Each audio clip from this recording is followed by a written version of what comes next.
Hey everybody, it's Cheryl back here again with some more communication tips. Today I want to talk about the client that comes in with level 1 box color hair and wants to go home this beautiful platinum blonde. Now, this is a conversation we're all going to have in the salon, and it can be a scary conversation to have because we don't like to tell the client no. But we have the reality of the way the chemicals work.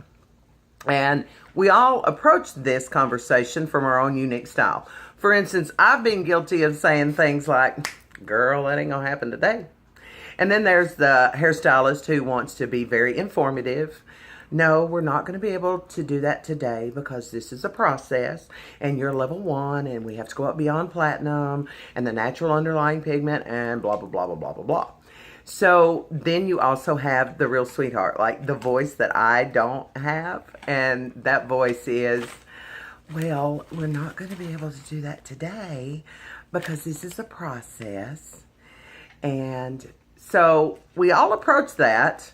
The problem is that all of these three scenarios, the very first thing we told them was no, we can't do it, or I can't. And so from that moment, the client begins to shut down because they're not hearing what they want to hear.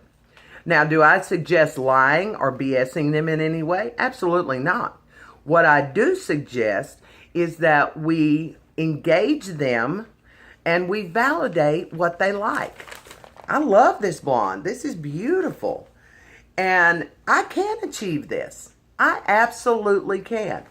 Now, my parameters are within what exists on her hair and the properties of the chemicals.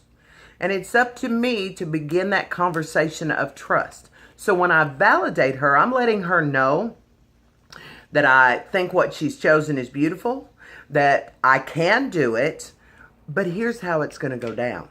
And then I have prepared visuals. I have on my phone, I can Google, I can keep it in my gallery. I can show them steps in the process and beautiful photos. Make sure those photos are beautiful.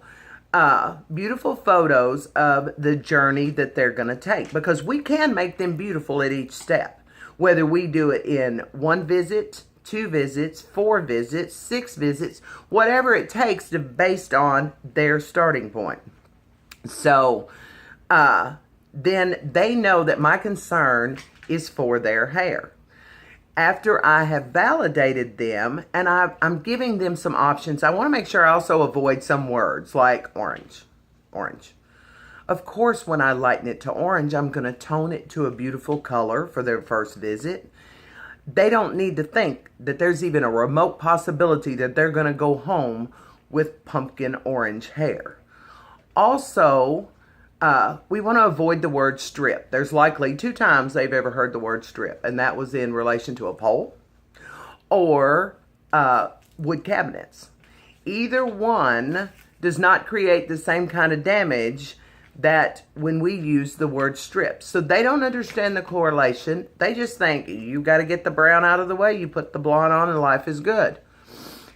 All of these little things can lead up to a successful journey to their blonde, and it can also lead to a very long-term relation with a client built on trust, honesty, and just the ability to share with them what they need to know, and that we are respectful of their hair, their time, and their pocketbook without, in any shape, form, or fashion, selling ourselves short. Again, we have to tell them what we need to know, but we have to talk to them in ways that they can understand. I hope this helps. Be back next Thursday for a whole nother subject. Have a good day.